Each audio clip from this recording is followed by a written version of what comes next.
It's a woman, Steph Curry. Thank you. She can shoot it better than me. Caitlin Clark is the reason why a lot of great things is going to happen for the WNBA. Caitlin, congratulations on an amazing season. Rookie of the Year is a big honor. You deserve it. Congratulations. After saying something crazy in his most recent interview, Nikola Jokic left Caitlin Clark completely stunned. This man hardly ever talks, let alone offers compliments like confetti, but when he does, his career shifts. Well, Nikola Jokic is the MVP of the league. He's the best player in the world. He's been the best player in the world for the last few years. You know who he has a shoe deal with? I'm going to tell you here in... Every phony expert who questioned Caitlin is immediately rushing for Wi-Fi to erase their old tweets now that he has accepted her like royalty.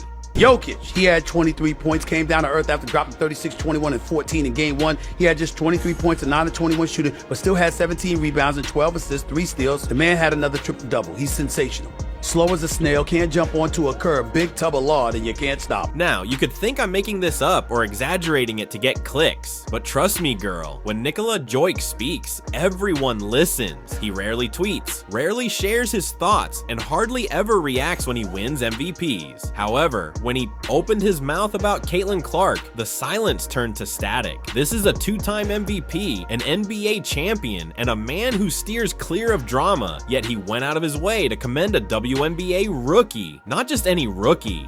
I was really in awe of the game, you know. Pulls it back, knocks it down. I'm saying men and women's college basketball, she's probably the most impressive. Jokic didn't emphasize her points or her logo threes. Instead, he focused on her mental toughness, calling it one of the most impressive things he's seen in years. That's not flattery, it's a gold medal compliment from a man who has built his entire career by ignoring the noise. One who has been elbowed, mocked, targeted, and doubted at every turn.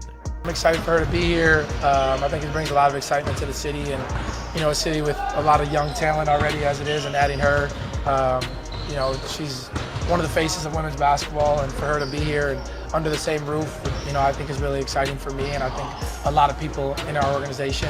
And just look forward to watching her grow throughout the process, watching her get better. Looking forward to actually being able to cheer for her now. Now she's with the good guy. And then he said, she just plays basketball, which is Jokic code for no drama, no distractions, just pure hoop. In a league full of side plots and storylines, that kind of statement is particularly powerful coming from a guy who destroys teams with hardly any emotion and zero trash talk. I think she put up 2 feet beyond half court, so for me to see it in person, she's legit. She's the best, so she's the GOAT, so her skill set far exceeds it. However, it should be made clear that this was not charitable work, and he wasn't offering praise to appear encouraging or forward-thinking. Jokic's attention was drawn to Caitlin because of the way she reads the game, how she slows everything down without actually being quick, her ability to set up plays, her patience, and her complete lack of theatricality. The crazy part is that analysts have been comparing Clark and Jokic for months, not just through clickbait headlines and tape breakdowns. They both manipulate defenders with their eyes, pause for a second longer than anyone anticipates, lure defenses into traps, and make them regret every move. Their thoughts on the game are nearly identical, their pacing is uncanny, and the results are straight dominance. And Clark, she's not the tallest, she doesn't have a crazy frame that, but she got women's basketball on lock right now. And she hasn't really been in a while, and a lot of people haven't seen a lot of it. Anything that happens with her is going to be magnified, right? Which is great for the WNBA. Let's now discuss the twist. According to reports, Nike had no plan to build a shoe around Jokic, instead focusing on Victor Wembanyama, the face of the brand's new air immersion space sneaker. Jokic, who is perhaps the greatest player in the world, never signed a legitimate Nike contract because he didn't sell enough sneakers and wasn't showy enough. Nike passed him over in favor of more trendy names and eye-catching dunks, and he eventually signed with 361 Degrees, a company that is largely unknown outside of Asia. And she's fearless. No shot is a bad shot. It's crazy that Nike let Steph Curry down, nearly did it again with Caitlin, and now they're playing catch-up. Meanwhile, Caitlin Clark, who wasn't even offered a Nike deal early on, just locked down an 8-figure contract, and now Nike is essentially graveling in the hopes that she becomes the face they didn't even think they needed. I was going to say Caitlin Clark's been compared to you. Yeah, but I think it almost robs her of like the rest of her game because she's such a good floor. She has an overall floor game. She's racking up close to triple doubles every night, and like her shooting ability is. The justice is poetic because he understands what it's like to be overlooked while being the best to dominate and still not make headlines. Yeech, who was once disregarded despite being a generational talent, is now watching someone else tear through the same wall, only faster and with a spotlight twice as bright. Trust me, you're not prepared for how real this is about to get. One thing that I love that she's bringing to her sport, more people want to watch. More people want to tune in. Don't get it twisted. Don't up. Caitlin Clark is the reason why a lot of great things is going to happen for the WNBA. When LeBron James looked at Caitlin Clark and said, "Put your blinders on, go to work, stay humble," it wasn't just advice. He knew exactly what it's like to enter a league with every camera critic and crazy fan breathing down your neck because he did it at the age of 18 right out of high school with more hype than any other athlete this century. All the criticism and everything that's going on, fairly well. Like, sure, she never let nothing like knock her off her square, man. They got Indiana games. Yeah, like I just saw the interview when she was. They asked her about not being on the Olympic team. She was like, "What a great answer she gave." Great answer. "You're walking the same fire I did, and here's the only map I ever had," he said, spanning 2 decades of turmoil. Furthermore, it should be made clear that LeBron doesn't give his blueprint to just anybody. He coaches rookies as if it were a charity project. He observed how Clark handled her Olympic snub with poise and publicly praised her response, saying it's excellent. That's LeBron speak for her. She has it, doesn't beg or chase influence, and earned his approval simply by being strong when it would have been simpler to snap. I think she'll be fine, and all the stuff about the physicality, and it comes with the league. It comes with it, yeah. You're a rookie.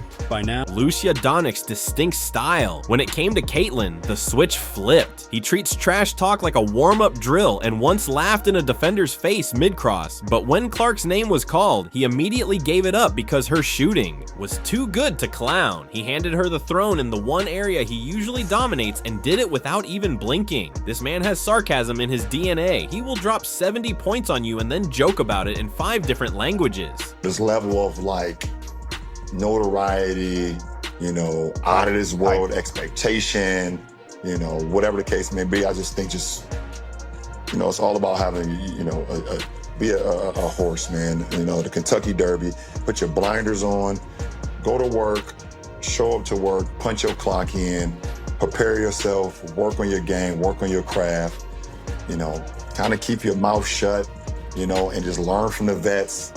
When they ask, you voice your opinion if they want your opinion, man, early on. And then there's Trae Young, who, let's face it, isn't exactly known for giving candy-like praises.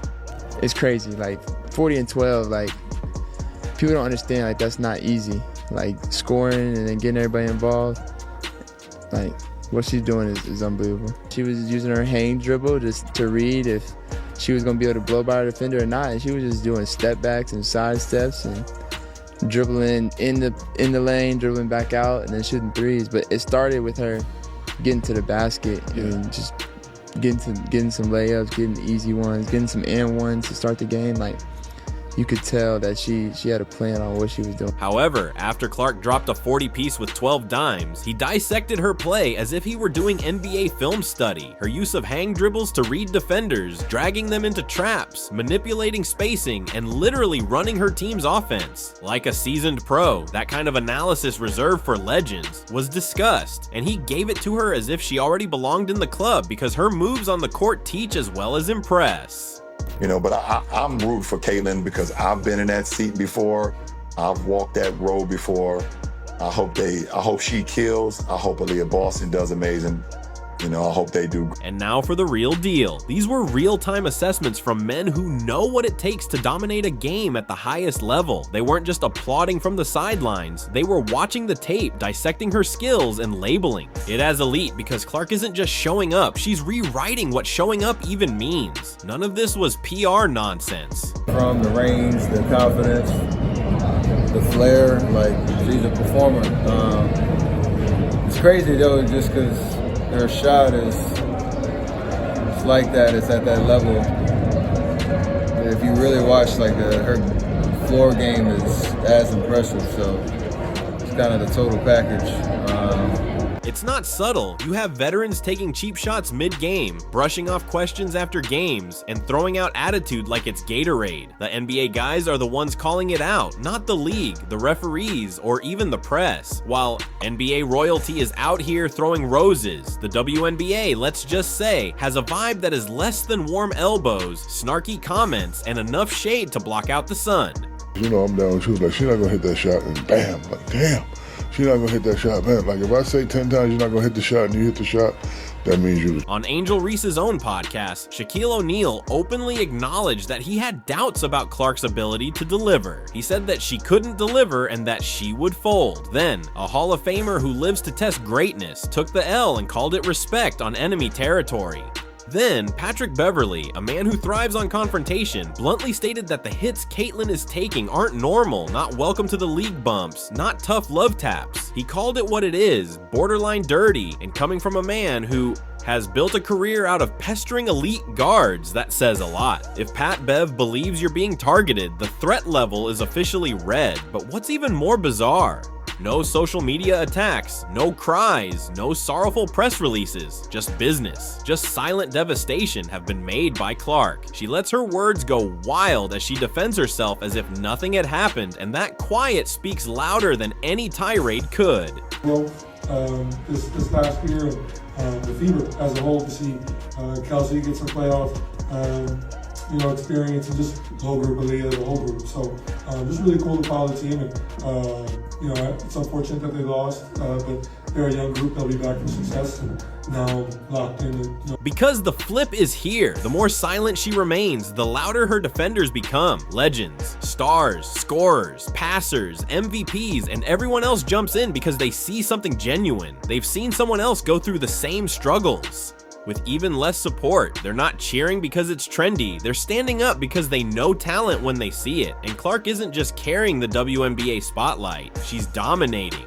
If her own league doesn't catch up soon, it won't matter because she already has the respect that knows no boundaries. It's clear now that if the WNBA doesn't crown her, the NBA already has loudly, clearly, and without hesitation. Drop a comment if you're riding with Clark because this era is hers.